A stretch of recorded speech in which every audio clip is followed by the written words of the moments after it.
Chapter 12 is all about what's called transformations. And I know a lot of you think of the movie Transformers when you think of transformations. But here's all a transformation technically is in math.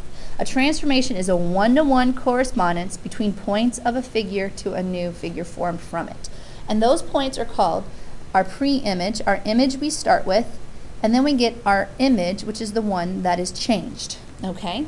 And the way you know the one that you start with, notice their vertices are labeled like normal. And for every one of those points, I have to have a corresponding point in my image. So here, you notice I have an A prime, C prime, B prime, and D prime. So I know they matchy-matchy. Everything has to work that way. There has to be a one-to-one correspondence. Now the figure that I have here is a mirror. I'll show you in class. What it is, it's a figure that's glass, okay? And you can look through it and it also reflects. And it's just showing that back here, which you can see on your paper but not on the overhead here, there's an A prime, because mirrors allow you to reflect it across. You move your points across and it will apply transformations. Now we have 4 types of transformations that we work with. The first one is a reflection. And make sure you change your graph here to B prime. I have a typo there. I need you to work with it. The first one is reflection over a line. Now this is said mirror lines here. You don't have to worry about that. But if you notice, it should look like a mirror. Okay? I reflected this over. Any line can be a line of reflection. And if you notice, these end up being the same perpendicular distance away from the line of reflection. So if we do this right, everything should matchy-matchy when you do it. And if you notice, I can do this with a circle. So if I have a point here, this is A. Over here, my reflection would be A prime. If I have my center here, let's call that C. My center over here would be C prime. And they just match accordingly. It got reflected over the line M. So when you do that, here's my question. Did it change the size of the figure? No. So it preserves the size. And did it change the shape of the figure? Did a line segment become a triangle? No. Did the circle become, a parallelogram? No. So it also preserves the shape. So if it preserves size and shape, it's going to be congruent. So my pre-image and my image are going to be the same. Now a translation, what it is literally what you think it is. Like when you're translating in a language, it's changing something. It's sliding something over. An old word they used to use is glide or slide. They now use the word translation. And what it does is, this is also, you can reflect over 2 lines to get the same result. So this is just another way of doing it. But a translation moves every vertex the same distance and direction. So it looks like you slide it up. Or here, I go everything going down. Now we're actually going to go into more details about these in just a little bit in more notes. But again, do you notice the size and shapes don't change? Here's my pre-image, here's my image. Here's my pre-image, here's my image. It just moves everything over. So it preserves size and shape. And we know that they're going to be congruent to each other. That's called an isometry, by the way. All right, next one. The next one is a rotation.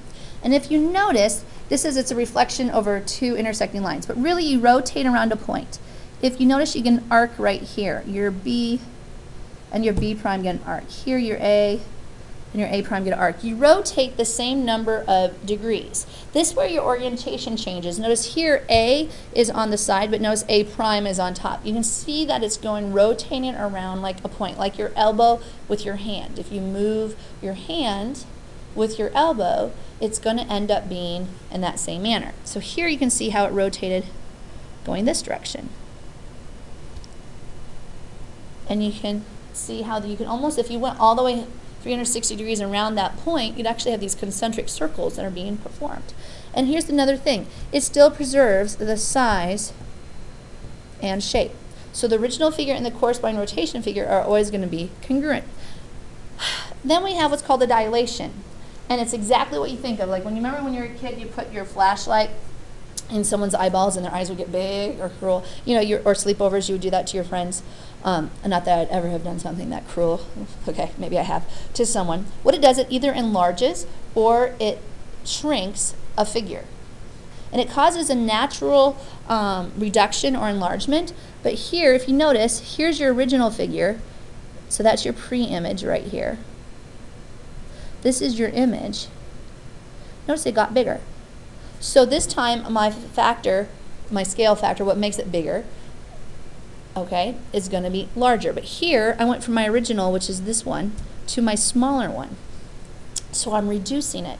Notice they both stay triangles. So it preserves the shape, but did it preserve the size when I was working with this? No. So when I have a figure and its corresponding dilated figure are going to be what to each other? Similar to each other. Now you are given a worksheet that asks you to identify the different types of transformations. Now on this worksheet, okay, be careful. Sometimes you can do more than one. So like on this very first one here, you see this rectangle, it looks like it got slid over, so that's your translation. But couldn't it have also been reflected over, right, my y-axis? So it could be a translation or a reflection. Since I didn't tell you or mark my image and pre-image points, that's what you're going to have to work with. Now, don't forget to look at like little details that make a difference. And on the bottom, you're supposed to tell me if it has rotational or reflective. Reflective means line symmetry, so don't worry about that.